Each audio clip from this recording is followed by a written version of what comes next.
All right, welcome everybody. My name is Lena. I work at Skokie Public Library. I'm gonna do a quick little housekeeping things, let you guys know what's going on. If you want to change your name in Zoom, all you have to do is click on participants at the bottom of the screen, hover over your name, click on more, and then click on rename. And then for those of you needing captions tonight, you can access this if you can't already see them. If you click on the live transcript CC option at the bottom of the screen, you might have to click on more. But if you click down there and then click on show subtitles, you will be able to see the live transcript as it rolls across the screen. Then I want to let you know about about an upcoming program. On Thursday, December 2nd, we will be having at 7 p.m. we will be having a program called Let's Unpack Gratitude, and we're going to explore the meaning and current science of gratitude. So check out our website for more information on that program. And then, like I said, we are recording this event so that other community members who aren't able to attend tonight will also be able to view this event in their own times. Once the recording is edited, then processed, it will be posted on our library's YouTube channel, Skokie Public Library Events. So with that, I'm gonna pass over hosting duties to Mariah. Thank you so much, Lena. Welcome everyone to Self-Advocacy and the ADA, Personal Perspective, Challenges, and Success Stories. And we hope to talk about all three of those things. This is Mariah. My name is Mariah Cherim. I am Skokie Public Library's Adult Event Coordinator. My pronouns are she, her, and hers. And as far as a short visual description, I'm a white woman with wavy, curly brown hair, wearing a periwinkle dress and sitting in front of some shelves. I'm so thrilled that you're here with us tonight. Tonight's panel actually evolved out of a Civic Lab event that Skokie Public Library presented this summer about the ADA, its history, and just what it is and isn't. Eli Owens and Michelle Koo were key planners for that event, and I'm deeply grateful to them for the conversations and contacts that we shared that led to tonight's program. They both spoke to the need to have real conversations about self-advocacy, and the folks that we have with us tonight have such a rich breadth and depth of experience advocating both solo and along with others. I want to thank Tina, Deirdre, Beth, and Michelle for sharing their time and their stories. All four of them are incredibly dynamic. I had so much fun getting to know them just a little bit while planning this event. And I think that we're in for some great conversation and insight into each of their experiences. As far as the setup of tonight, I'm going to throw out several overarching questions, and then I'll let each of them introduce themselves in their own words and speak to whichever pieces of those questions feel most relevant for 8 to 10 minutes each, after which they can chat with each other, ask follow-up questions, and Lena will actually help to take some questions from you, the audience. Please welcome our four panelists for the evening. I'd love for each of you to tell a bit of your general story and then give some examples. If I were to ask what some challenges, compromises, success stories, and lessons along the way have been in terms of experiencing navigating the world with a disability. Thanks so much. And I will guess, let's see, alphabetically, let's go with Beth first. All right, my name is Beth Finke. I could see until I was 26 years old, but then I was diagnosed with an eye disease called retinopathy and I lost my sight. That was in 1985. At the time I was working as the assistant director of the study abroad office at the University of Illinois in Champaign, but that was 5 years before the Americans with Disabilities Act was passed, so my contract was terminated. So when that happened, I had to try to figure out what I could do and what I would like to do, and I started writing. I was successful at that and got a lot of freelance articles published and eventually have had 3 books published. Now I spend most of my time, half of my time, moderating a blog for Easter Seals National Headquarters in Chicago, and the other half leading memoir writing classes for older adults in Chicago. Am I supposed to answer all those challenges, successes things now? Our thought was originally that each person would, but we can also go around in the circle and have each person give their introduction and then go back to challenges Yeah. and specific experiences, if that's better. Okay, yeah, that's better. I'm a one person voting, but yeah, I prefer that. I want to meet these Absolutely. other women in the group. So yes, Sounds good to me. thanks. Alphabetically, Deirdre, you are next. Hi, everyone. My name is Deirdre Keene. You guys can hear me okay? Mhm. Okay. I am, I'm a bilateral cochlear implant, meaning I wear 2 cochlear implants with Cochlear. When I was born, they didn't know what caused my hearing loss. I got hearing aids when I was in kindergarten, and wore hearing aids all through elementary school and high school. I was mainstreamed in elementary and high school, and went to the University of Illinois at Urbana-Champaign. I'm the oldest of 4. I'm the only one with the hearing loss. I lost the residual hearing in my right ear, my freshman year of college at U of I. It was a freaky experience because I remember trying to put new hearing aid batteries in my hearing aid 2 times and still could not hear. So I went to the speech clinic at U of I, and they are the first ones that told me about the cochlear implant. And this is like 22 years ago. So it was the best decision I've ever made. I with hearing sounds I haven't heard. So my favorite sound is when you open a Diet Coke can and you pour it and it's fizzing. So that's my favorite sound. Now I am a librarian at Chicago Public Schools. I've been a librarian for about 18 years, 13 years at my current school. And I teach library and technology to students in kindergarten all the way to 8th grade. And I love it. They keep me on my toes. And I also am president of HLAA Chicago Lincoln Park chapter. We are a nonprofit chapter. HLAA stands for Hearing Loss Association of America. They are a national organization that advocates for people with hearing loss. And my HLAA Chicago Lincoln Park does the same. So we used to have our meetings at Second City, but due to COVID, we now are meeting on Zoom, just like we are now. So thank God for technology. And so I've been president for like 5 years, and we're still going strong, even though we're meeting virtually. So if anybody has any questions or wants to know more about it, please feel free to ask me at the end of the meeting tonight. Thank you so much.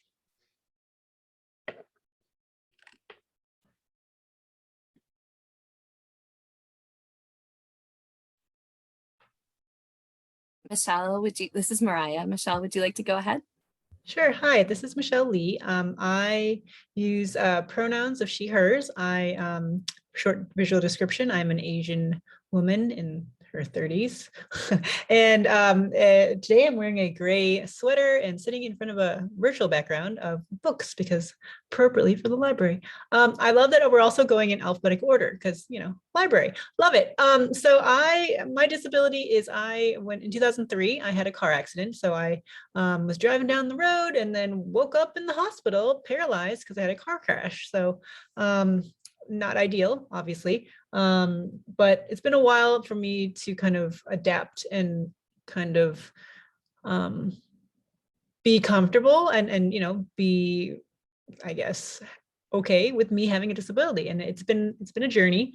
I have worked in corporate America for a long time and had to kind of navigate, accommodations and have to navigate being kind of the only person with a disability in my workplace visually, like I could see, like, of course, there's a lot of hidden disabilities. So, it was challenging that way. But and recently I've actually switched jobs and I work at the United Spinal Association and actually do a lot of employment work for supporting people to find jobs, people with disabilities. So really, really happy to be here. And like, I'm excited to have this conversation. And I, I love libraries, and I don't remember the last time I was in one. So this is kind of the, the adjacent sort of way to check out the library. But thank you.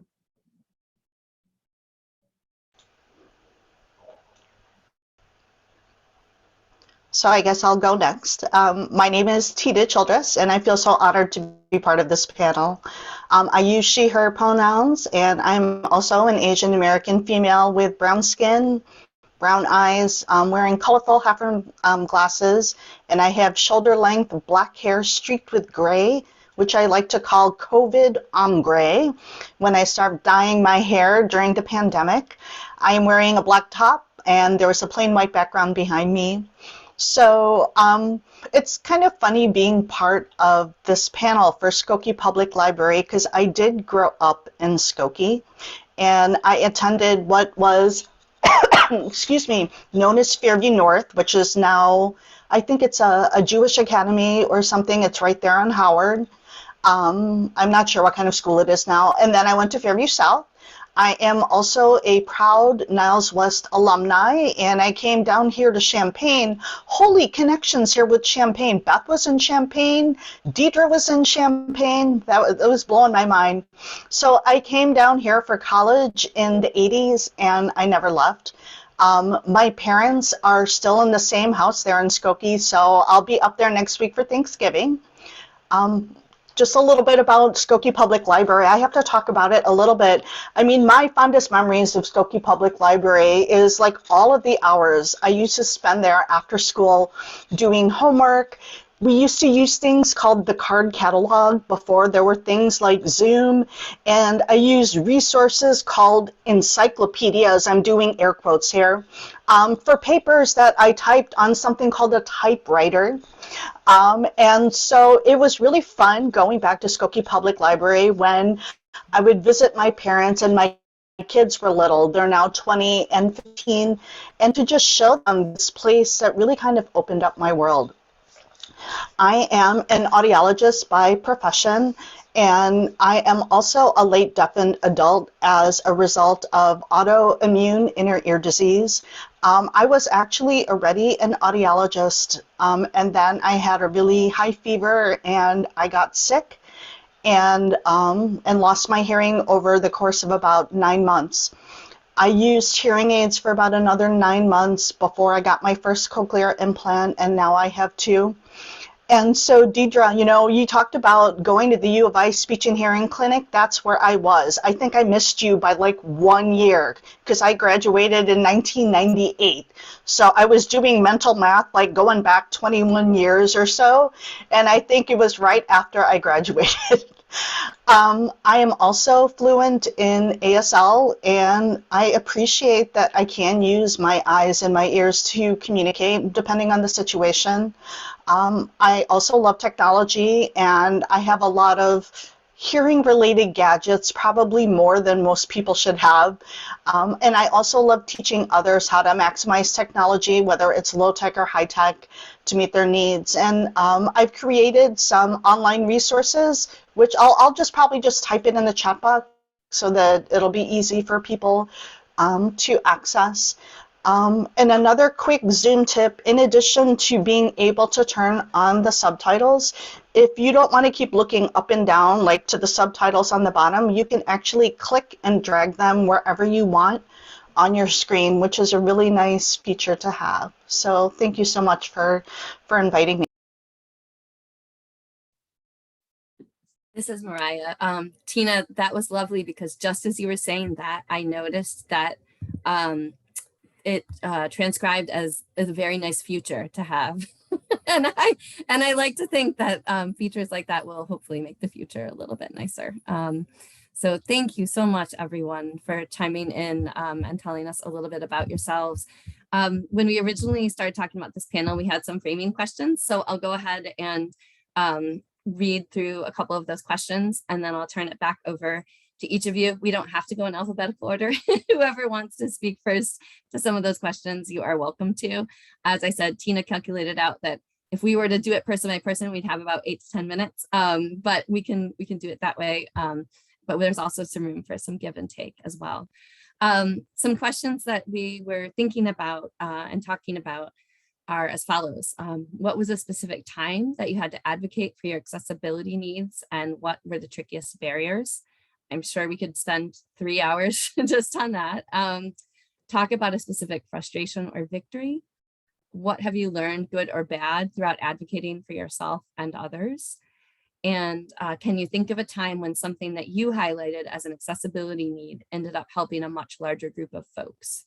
And then the last question is a bit probably more for the end, but what can people do to be better co-conspirators or collaborators or allies in making workplaces and the world more inclusive, welcoming, and accessible? Giant questions, so please feel free to speak to whatever sparks your interest at this moment. Well, this is Beth, and how about I start, since I started this circle going? I want to talk about a success or victory, I guess.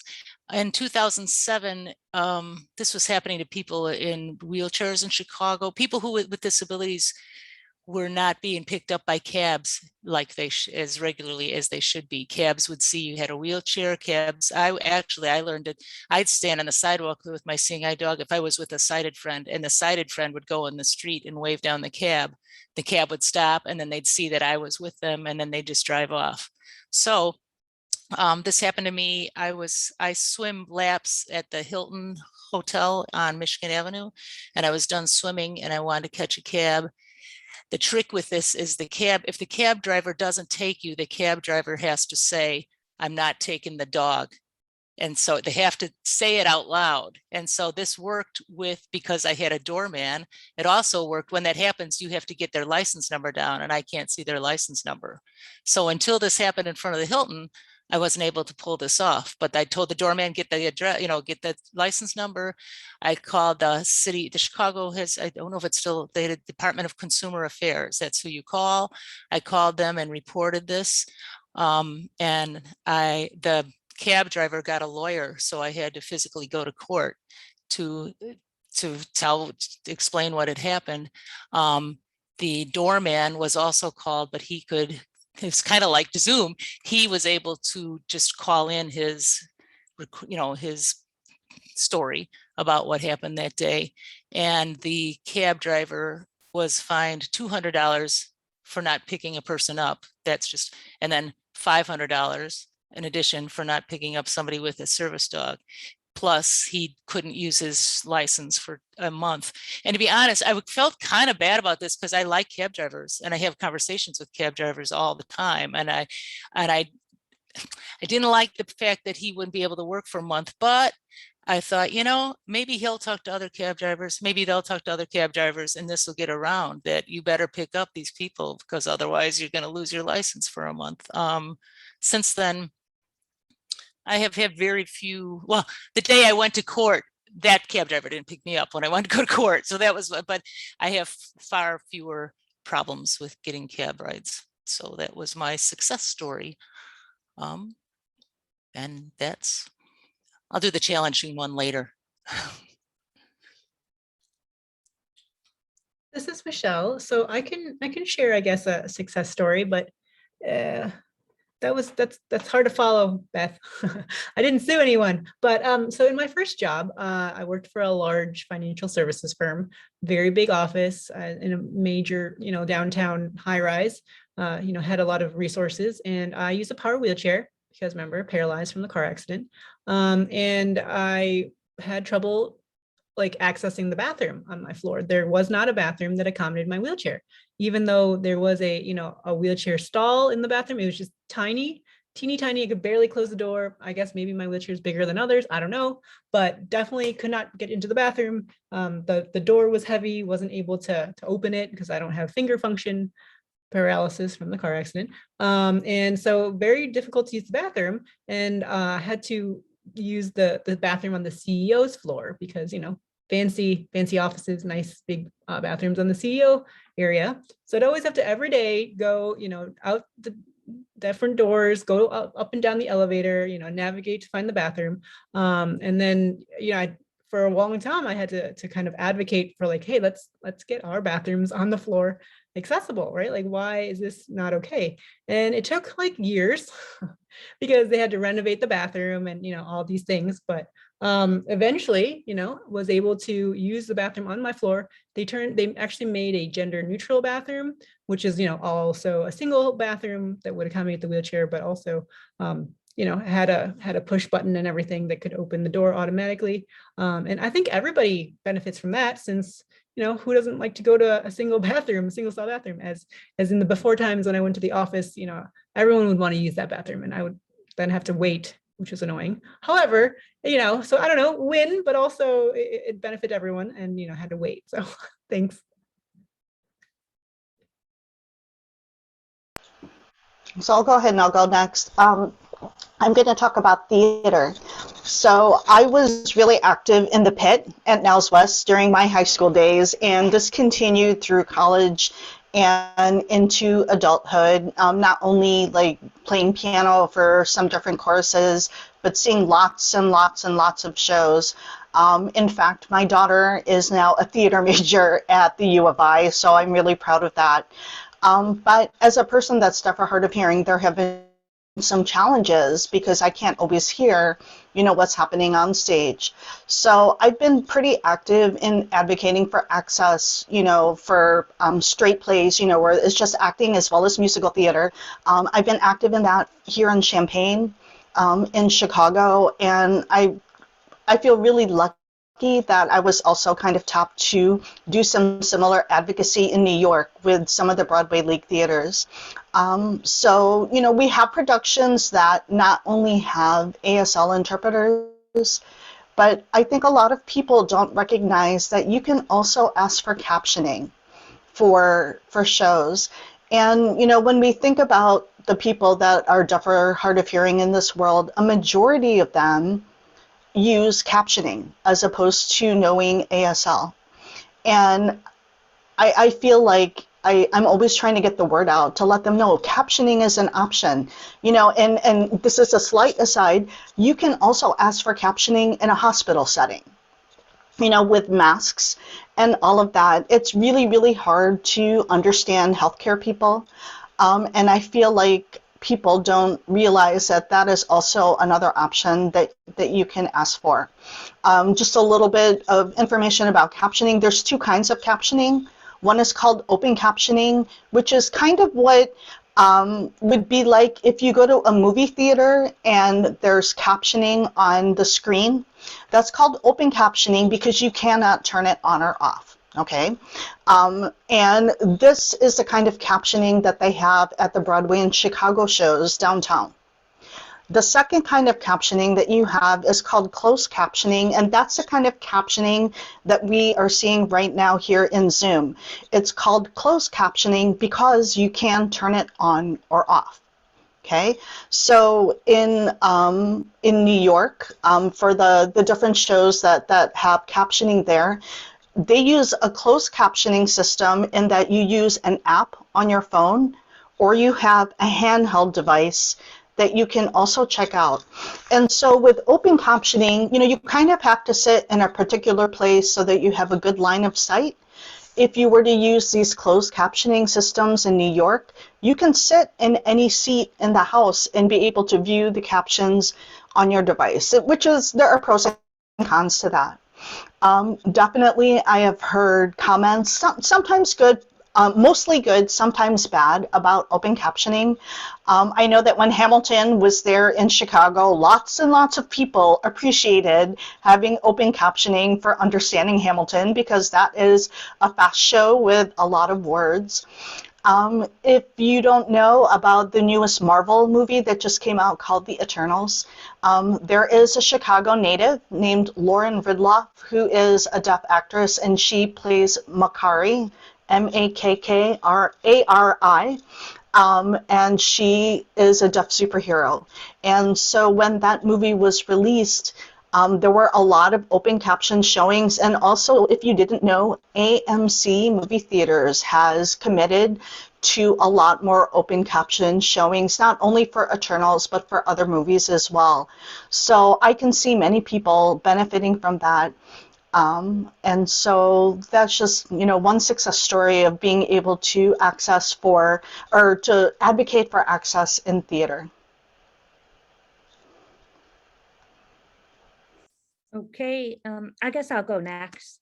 I think what I wanted to share was some of my frustrations and success in advocating for myself on a personal level.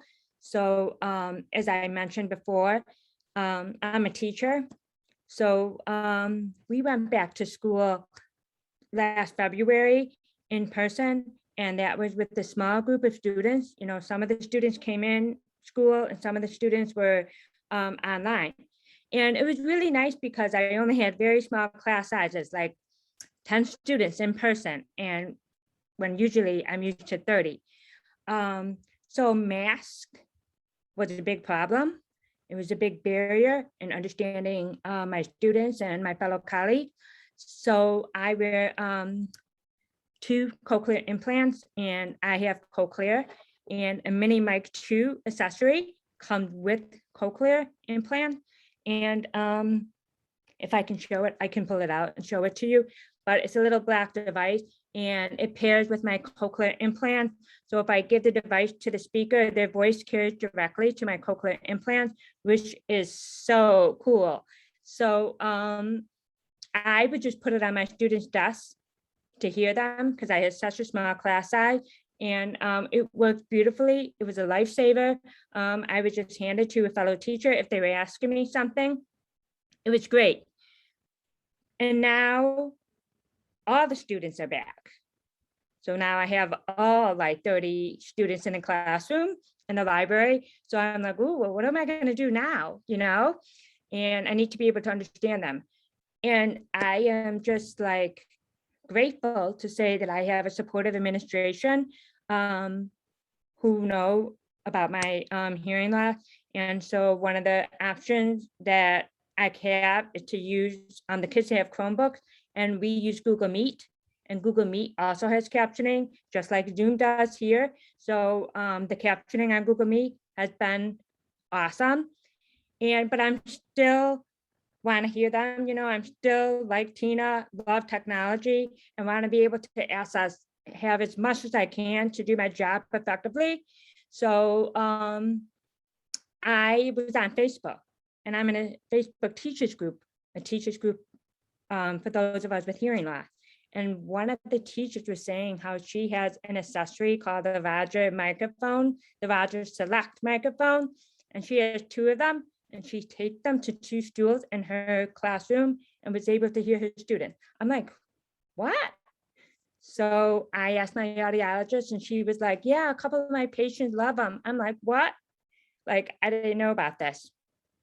So I also asked a friend of mine, and he raved about them. So I'm like, okay, I asked my audiologist, can I get them? Can I order them? Phonak makes them. So, but then I ran into another barrier. Phonak was having electronic shortages, and we've all heard about the shipping delays. So I was like, no. So anyway, a friend of mine was like, well, go on eBay. So I'm like, okay, I'll try that. So now I'm excited to say that I got a Roger Select and 2 receivers that go on my cochlear implant because they'll pair with the microphone. So I haven't tried it yet. I just literally just got them. So I'm really excited to try it. And hopefully I can keep you all posted on my journey with that. But like I said, my administration has been so supportive, and they have offered to pay for you know, what I need. So I'm just really grateful for that. But I think the most important lesson is you have to ask people, because otherwise I would not have known about the Roger microphone. And you know, you have to speak up for yourself, because nobody knows what you need but yourself. So that's what. And I also advocate for my students with hearing loss in my school, and I advocate for them to have Roger pen. So it benefits them too. So that's what I wanted to share tonight. This is Lena. Thank you guys. Mariah is having some technical difficulties. So if you have anything else you would like to share, go ahead and do that. I'm letting her in right now. Okay, so I'll go to start it out the circle again. This is Beth. I'd like to talk about a failure and it happened in the COVID time when everybody had to shelter in place in Chicago. The Hilton Hotel on Michigan Avenue where I swam just closed down. So there was you couldn't get to the pool. And I swim for physical activity, but it really helps my mental health.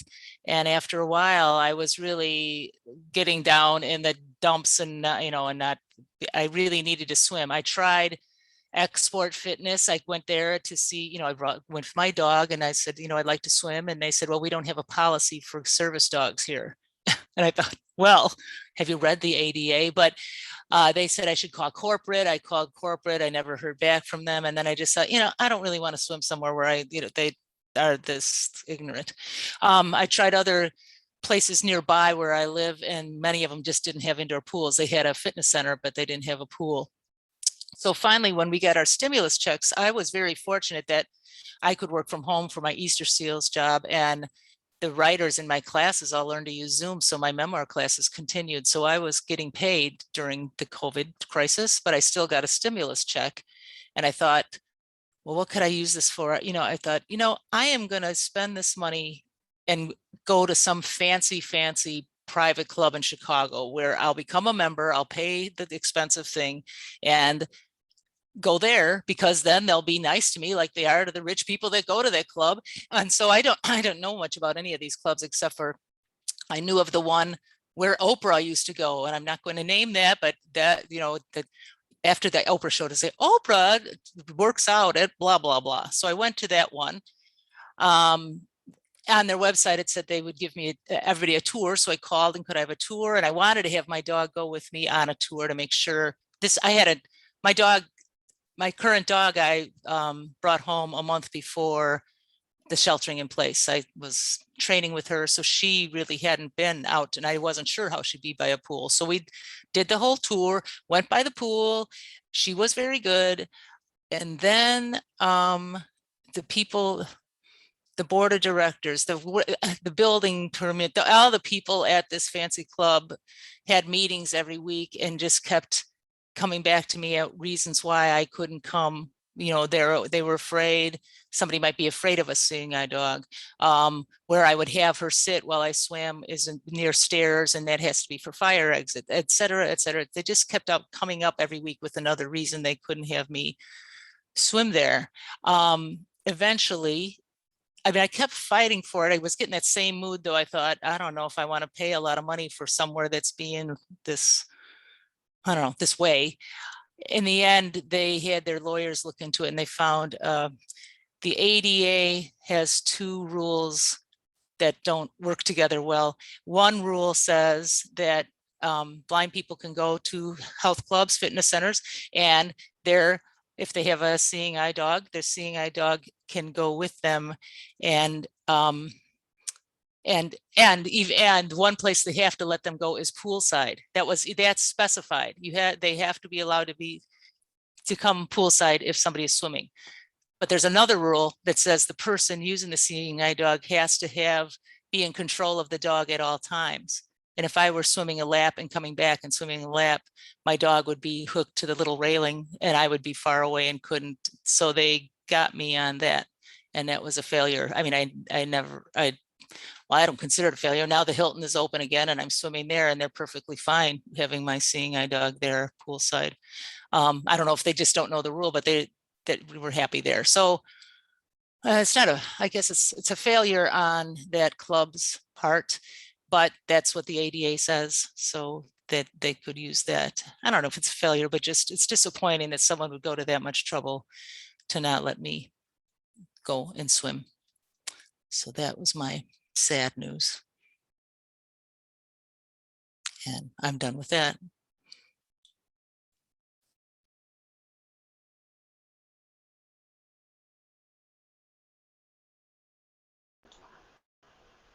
This is Tina. I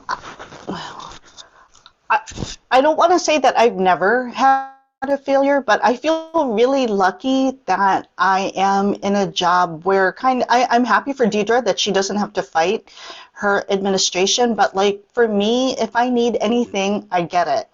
And I know that's not always the case for people that are deaf or hard of hearing. So I approach this a little bit differently, in that I have some tips to kind of maybe avoid these barriers or to bring some of these barriers down.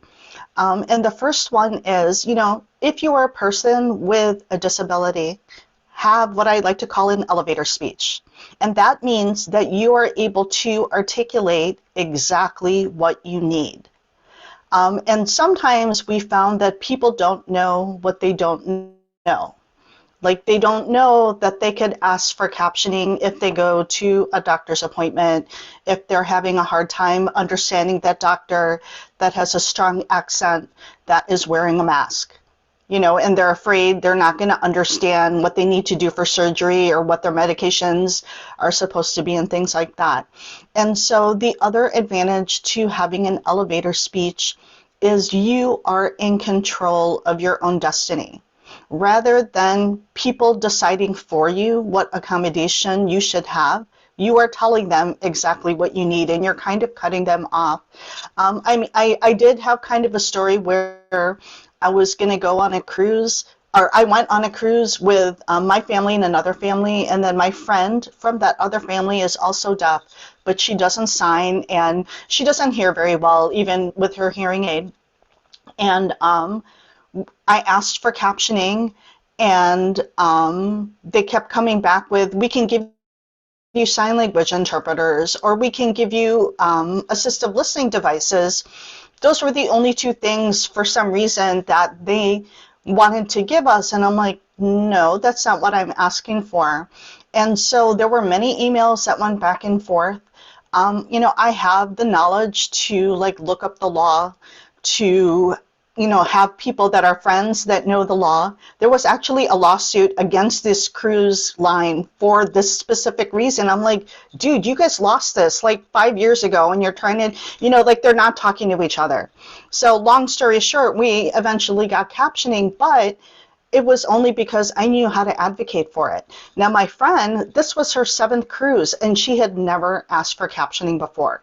She just would sit there with her family and not understand what was happening on stage. And so, this was a good thing, because after that, she now knows to ask for specific things, but also to articulate it instead of them coming back with ASL interpreters and assistive listening devices. A second thing is find a support group. So I love that Deidre talked about HLAA, the Hearing Loss Association of America. I'm also on the board for the national group called ALDA, the Association of Late Deaf and Adults. With things going online and virtual, it's actually really nice because, you can see my face. You can have captioning. All of these groups, when we have meetings, they are completely accessible. You don't have to ask for captioning because they recognize that we're talking to people that are deaf or hard of hearing. So that's an automatic thing that you would have anyway. And what I like about these support groups, so, I'm an audiologist. I'm a professional. I understand all of that jargon and how the ear works and things like that. But we are more than just our pathology. Right? And so these support groups are so great for our emotional needs and connecting with other people that have had similar lived experiences. I highly encourage you to seek out a group like this, depending on the disability that you have. Go to meetings, either virtually or in person. Go to conferences. I mean, these conferences are so empowering when I go to them. Another tip is know your rights. And so if you are trying to advocate for something related to being deaf or hard of hearing, there's a group called the National Association for the Deaf. And one of my favorite parts of their website is they have templates for letters that will cite different areas like education, healthcare, entertainment, employment. And if you're running into a barrier, they will give you the case law or a letter template that really does kind of scare people. They're like, oh, they know what they're talking about. We can't bully them. Okay. Don't be afraid of technology. Technology is your friend.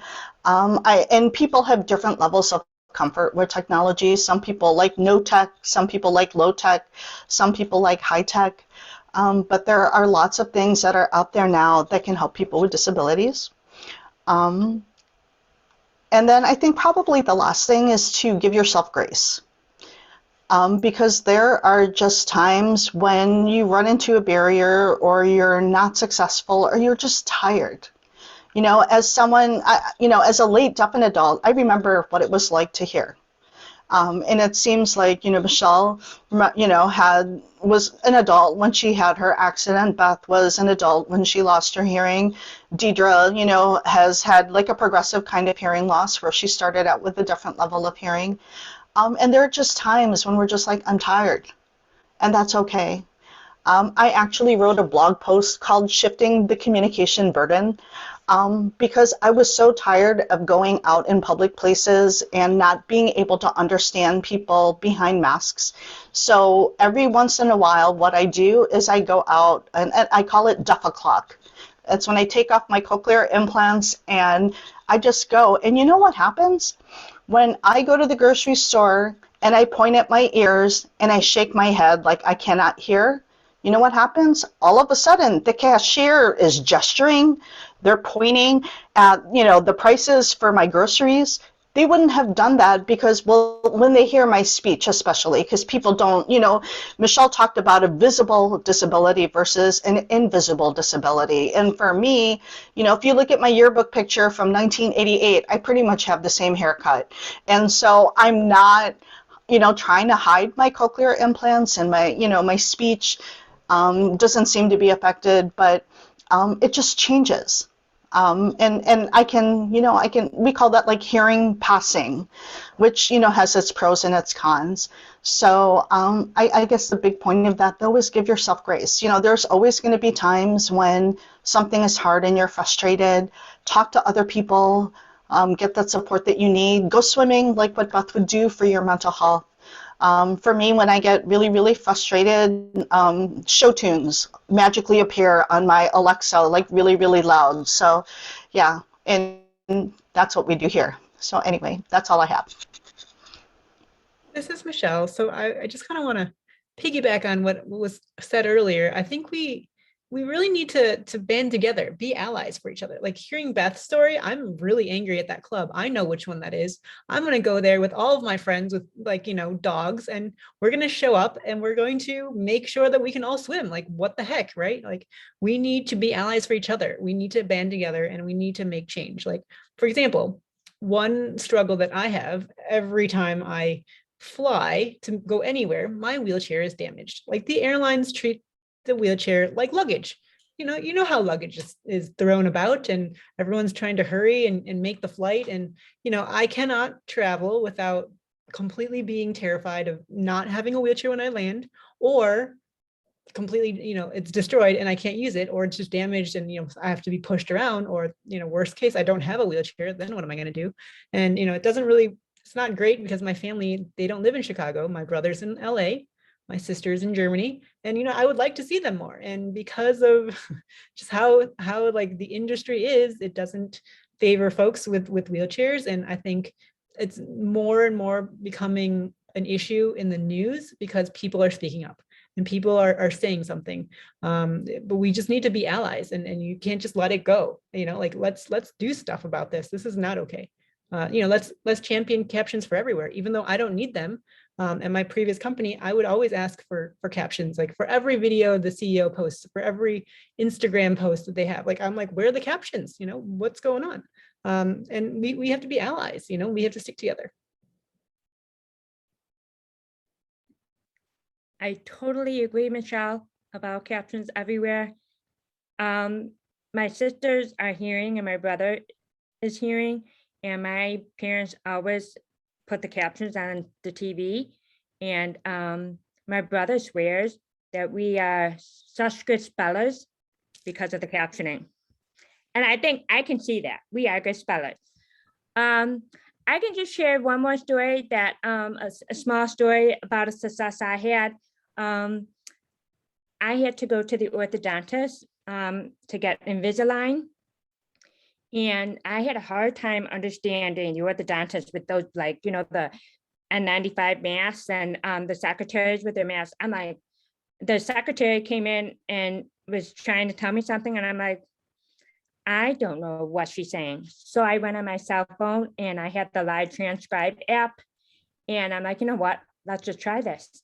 So I did, and it worked. It captioned everything she was saying. She was actually trying to tell me that I had to pay something. I had to pay for the Invisalign trade. And the price showed up in my live transcribe app. And I'm like, oh my gosh, this is awesome. And then not only benefits me, but it benefits them, so that they understand how to communicate with other patients who are deaf or hard of hearing. Like, I cannot be the only one, So that's why I like advocating, not just for myself, but for other people who have no idea, how to communicate with others who are deaf or hard of hearing. So I now tell the story to everybody I know and to everybody in my chapter, so that they know and they're not scared to try it for themselves. So that's just what I wanted to share. That's my story. So thank you.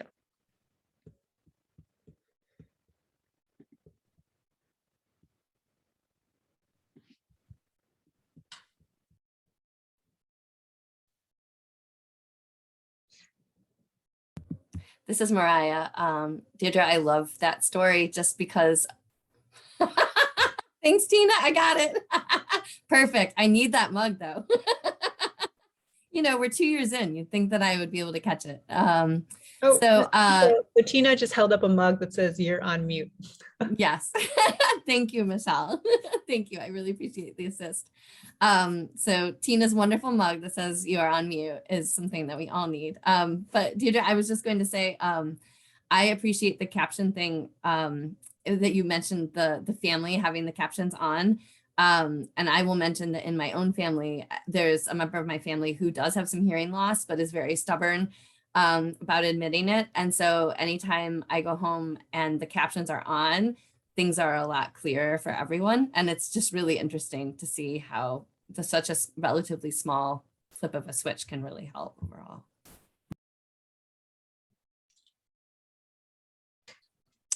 All right, and this is Beth going at it. I haven't, you guys have all been good about saying, and here's how it's good for a lot of people. And I can't argue, I can't know this for sure, but I do think that when an organization like that private club or anywhere, when they welcome people with disabilities, I believe that average people look at that and go, wow, what an open-minded place that is. Look at that.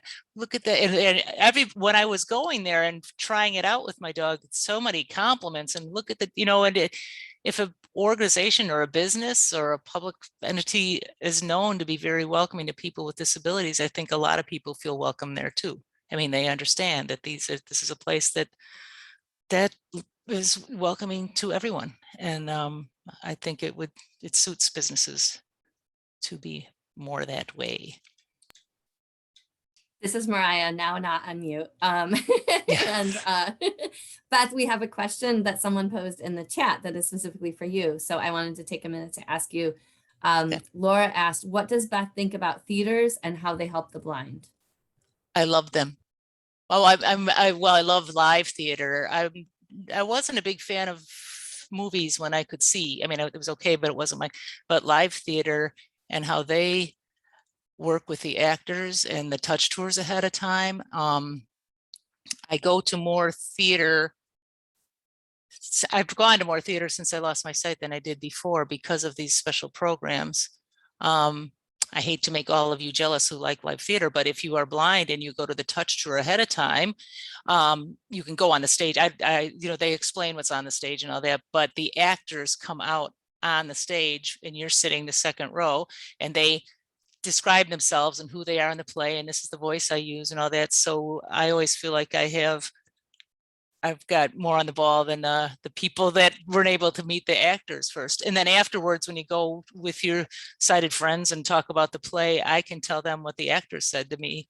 And I just feel like I have an advantage in that way. And I really appreciate what the Chicago Coalition, I've always get this wrong, CCAC, Chicago Cultural Access Coalition, how they work together for people with all sorts of disabilities to make museums and cultural and theater more accessible. Thank you. Somebody just put it on the little, yes, the name of it.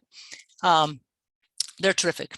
So love it. I'm going to see Bug in December at Steppenwolf. I'm going to see Christmas Carol at Goodman in December as well.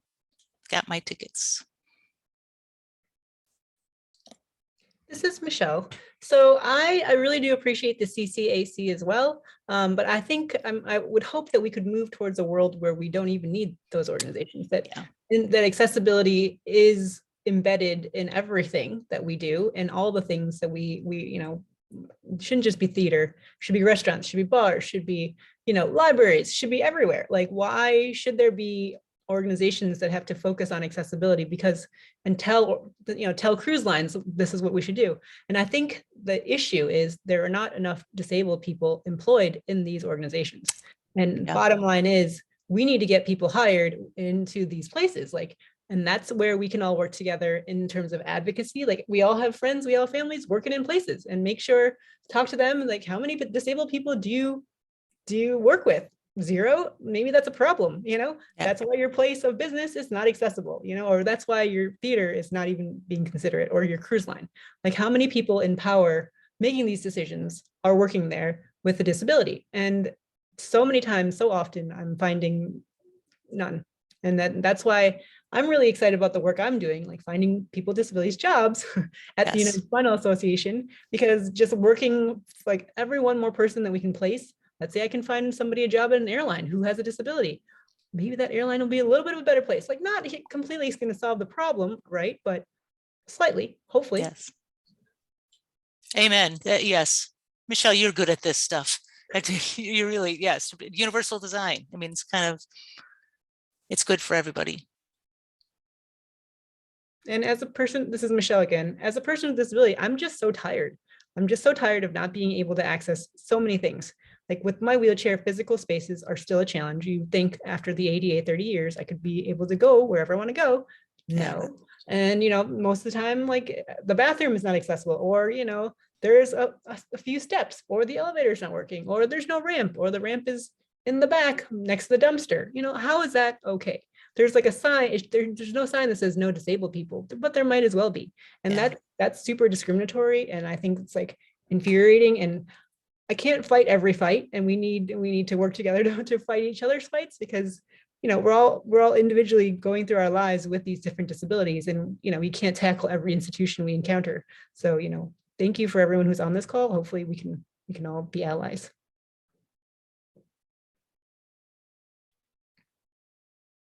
And I'll also, this is Beth again. I want to thank all the people that signed up to come and hear us talk about this, because those are our allies too. I mean, it's great that people have an interest in this. And this is Tina. Oh, sorry. Go ahead, Mariah. Very briefly, I was just going to say, this is Mariah. I was going to say that just from a quick glance at the email addresses, I was very happy to see not only regular patrons of our library, but people from other libraries interested in this topic. So I really hope that people can take some of this input and insight and use that in their own institutions. Yeah. And this is Tina. I'm on a listserv for, it's through like the Kennedy Center, where it's leadership exchange in arts and disability. They're kind of like the mothership for groups like CCAC.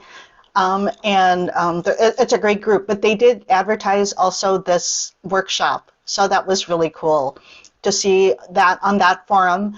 And also, for the people that are on this call, we had talked about also recording this presentation. So feel free to share this recording. It's been such a joy, like, presenting with Deidre and Michelle and Beth, and, you know, like, looking at a variety of different disabilities and barriers and solutions, most importantly. And how to be an ally. So definitely spread the word.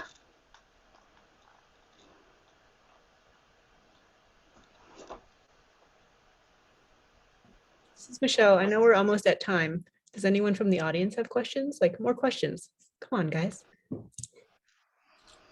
Oh, so this is Mariah. I see one last question that just popped up here that I somehow missed, but how can we bring pressure, how can we bring pressure on airplanes or airlines to take better care of wheelchairs? So this is exactly what you were just talking about, Michelle. Yeah. That's a If I- great question. This is Michelle. Oh, sorry. Go ahead. Well, and if we could just add, I thought there was some law a couple years ago that got that. I guess not. I mean, I thought this came up in legislation about the Yeah, wheelchairs. this is Michelle. I wish you know, the law is always not the case of like how Yeah. they're in practice. And I would say, you know, just next time you fly, you know, say, hey, how are just bring it up. Like if my family member or friend were to be flying, like, are you, you know, what is your rate of damage? Or just like encouraging folks, just asking the questions, right? Like ask questions where you can. It doesn't have to be that specific question, but or just be, if you do see stories in the media, share them on your social media, like spread the word, spread the awareness that this is happening. Like not, and I think until the airlines recognize that their customers are angry about this, you know, they won't care. Like nobody's gonna care because if only like us four are talking about it here in this room, Zoom room, the United Airlines not gonna hear us. So like if we can all share stories, like be allies on social media, like signal boost each other, that kind of stuff, I think it helps spread awareness. This is Mariah. Thank you, Michelle. We are truly almost at time. I will give each of you, one last moment to say any final thoughts that you have. But before I turn it over to you for final thoughts, I just wanted to thank everyone for being here, including our audience. I wanted to, again, thank the four of you for sharing your experiences and, really talking about some very personal stories, about some very real stories about navigating things. And I also want to invite folks who might be viewing, again, like we said, to share the video once it's up. But also feel free to reach out to me. My name again is Mariah Cheram. I work at Skokie Public Library. And because I'm the adult programs coordinator, I work with a lot of people in a lot of different departments. So whether it's about an accessibility need for a program or whether it's about an idea for a particular program, some of our best program ideas come from our patrons. So I just wanted to state that, but I will turn it over to each four of you to close out. This is Michelle again. I just really thank you for the opportunity to have this discussion, because like I said, the more that we talk about it, then these issues, the more awareness there is, and hopefully it'll spark a fire somewhere and put the light light under people's, shed some light on these issues that are pervasive, clearly. This is Tina. I'm gonna, this is a tip for people that want to be allies. If you've met one person with a disability, you've met one person with a disability. We all have different needs and ways that accessibility can happen for us. So ask us, like what works best for you, as opposed to assuming that, oh, I'll push your wheelchair because that'll help you, or I'll pretend that I know, I'll use finger spelling even though you don't know sign language, or I'll grab your arm if I need to lead you through someplace. And so it's really important to let us be in control of our environment and the way that best helps us, and we're the experts on that. This is Beth. I don't have anything poignant to say. I wanted to give a shout out to GIF Theater. Michael Patrick Thornton, who founded it and is the artistic director, uses a wheelchair. So there's one. We just need more. This is Deirdre. I hope everyone enjoyed our conversation. I just want to say thank you for allowing me to be on this panel. It's been a great honor to be part of this group. And I always love meeting new people. So now I have new friends here. But like I said, advocate for yourself. Don't be afraid to advocate for yourself, because I find in the end that what we advocate for benefits everybody. So thank you. This is Mariah. Thank you so much, everyone. And Lynna, I don't know if you have any last closing words to close things out at all, any end housekeeping at all?